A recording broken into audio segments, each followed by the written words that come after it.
इस समय हम ऋषिकेश कर्णप्रयाग रेलवे प्रोजेक्ट की पहली टनल की स्केप टनल के अंदर हैं। यानी पहली टनल जो बन रही है उसकी स्केप टनल के अंदर है। यहाँ पर 700 मीटर का काम हो चुका है। ये काम कैसे किया जा रहा है, क्या क्या चैलेंजेज हैं, इन सब पर बातचीत करने के लिए हमारे साथ संजय कुमार जी हैं जो डिप्टी प्रोजेक्ट मैनेजर हैं। आइए उन्हीं से बात करते हैं। संजय जी, अगर हम इस टनल की बात करें तो यहाँ चल क्या रहा है अभी? सर अभी जो है मकिंग होने के बाद जस्ट एक्सकेवेशन स्केलिंग प्रोसेस चल रहा है अभी, ठीक है। तो अभी मैं जैसे वन बाय वन आपको बताता हूँ कि हम करते क्या हैं टनलिंग में। तो हम लोग जैसे यहाँ से अगर आप देख पा रहे हैं, इधर से अगर आप देख पा रहे हैं, हम लोग पीछे थोड़ा जैसे यहाँ पर हम आपको बताएंगे कि कैसे क्या क्या हो रहा है। तो यहाँ पर आप देखिए कि किस तरीके से काम किया जाता है, हम उसको बताएंगे। संजय जी वो सारा का सारा प्रोसेस बताएंगे, आखिरकार टनलिंग होती कैसे है। सर कैसे होती टनलिंग? सर बेसिकली ये पूरी के पूरी टनलिंग जो है वो सॉइल में है, और सॉइल में मीन्स बिल्कुल like water cut we can say जो अभी हम कर रहे हैं। तो सबसे पहले हम क्या करते हैं कि पाइप रूफ को इंस्टॉल करते हैं एज ए प्री सपोर्ट। जो पाइप रूफ हमारे हैं वो 114 mm डाया के हैं और 12 मीटर लॉन्ग हैं, और उसमें जो हम टनल का जो ड्राइव लेते हैं वो 9 मीटर का लेते हैं, 3 मीटर का हमारा ओवरलैप रहता है। तो सबसे पहले हमने पाइप रूफ लगाया। पाइप रूफ लगाने के बाद हमने उसको ग्राउट किया। ग्राउट करने के बाद हमने फिर टनल की एक्सकेवेशन की 1 बाय 1। तो जो हमारा पुल है वो 0.75 मीटर के हिसाब से हम लोग इसको एक्सकेवेट करते हैं। जैसे हमने पहले एक्सकेवेशन किया, फिर एक्सकेवेशन के बाद इमीडिएटली हमने वायर मेश लगा के इसको सपोर्ट किया। उसके बाद हम स्टील रिप को इरेक्ट करते हैं।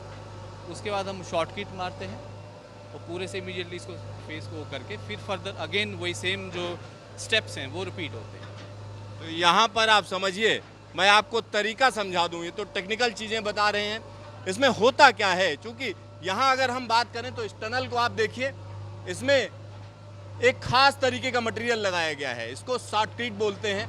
साथ ही साथ इसी कंक्रीटिंग की जाती है और एक सपोर्ट दिया जाता है। लेकिन जब आगे बढ़ना होता है तो क्या किया जाता है, लंबे लंबे से पाइप होते हैं जिनको बड़ी तेजी से अंदर धंसाया जाता है। और अंदर इसलिए धंसाया जाता है क्योंकि हमको कहीं ना कहीं सपोर्ट चाहिए। आइए हम आपको दिखाते हैं कि किस तरीके से ये पाइप अंदर धंसाए गए हैं और उसके बाद धीरे धीरे करके मटेरियल बाहर निकाला जाता है। तो यहाँ पर हम आपको दिखाएंगे कि किस तरीके से टनलिंग हो रही है।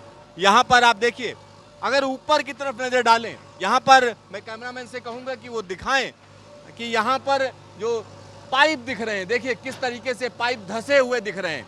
ये पाइप तेजी से अंदर धंसाए जाते हैं, लंबे लंबे पाइप होते हैं, और इसकी वजह से क्या होता है कि ऊपर से चट्टान गिरेगी नहीं। और उसके बाद क्या किया जाता है, देखिए किस तरीके से एक्सकेवेशन किया जा रहा है। ये निकाला जा रहा है मटेरियल, और ये जो मटेरियल निकाल लिया जाएगा उसके बाद क्या किया जाएगा संजय जी? मटेरियल निकालने के बाद इसको जो हमारा जो कंटिन्यूस लोडर है वो उसके थ्रू इसको थ्रू कन्वेयर बेल्ट इसको डंपर में डाल के बाहर भेजा जाता है, टिपर में डाल। यहाँ पर जो मटेरियल निकाला गया है इसको खास तरीके की मशीनों से बाहर ले जाया जाता है। जब ये जगह खाली हो गई उसके बाद क्या करते हैं?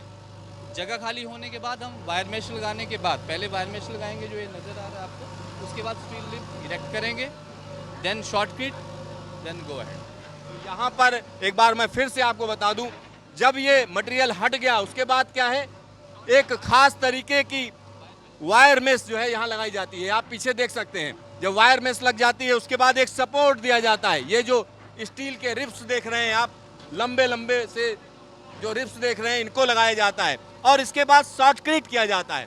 आप ऊपर देखिए किस तरीके से खास मटेरियल है जिसको लगाया गया है, और जब ये मजबूत हो जाता है तो फिर से जो है हम कह सकते हैं लंबे लंबे पाइप अंदर धंसाए जाते हैं और फिर आगे बढ़ा जाता है। यहाँ पर एक और चीज़ मैं आपको दिखाना चाहता हूँ, जो ये मटेरियल निकाला जा रहा है, अगर हम उसकी बात करें तो ये सॉफ्ट सॉइल बोली जाती है। और ये सॉफ्ट सॉइल, इसको हम आपको दिखा रहे हैं, टच करके दिखा रहे हैं। इसमें सिर्फ जो है मिट्टी नहीं है, साथ में पत्थर भी हैं। तो इस तरीके की सॉइल यहाँ पर है। और इसके बाद की अगर हम बात करें तो एमबीटी शुरू होगी, एक खास तरीके का थ्रस्ट शुरू होगा, जिसका जियोलॉजिस्ट बेहतर तरीके से बता सकते हैं वो क्यों महत्वपूर्ण है। और उसके अंदर जबरदस्त टूट फूट होती है, और टूट फूट होने की वजह से वहाँ पर पानी आने का खतरा रहता है, वहाँ पर काम करना आसान नहीं होता है। तो 10.85 किलोमीटर लंबी टनल का जो काम चल रहा है वो अपने आप में कई तरह से चैलेंजिंग है। ये सारे चैलेंजेस हम आपको दिखाएंगे। आपको हम बताएंगे कि ऋषिकेश कर्णप्रयाग रेलवे प्रोजेक्ट की अगर हम बात करें तो किस तरीके से काम चल रहा है, कहां कहां तक काम हो चुका है। तो टारगेट सेट कर दिए गए हैं।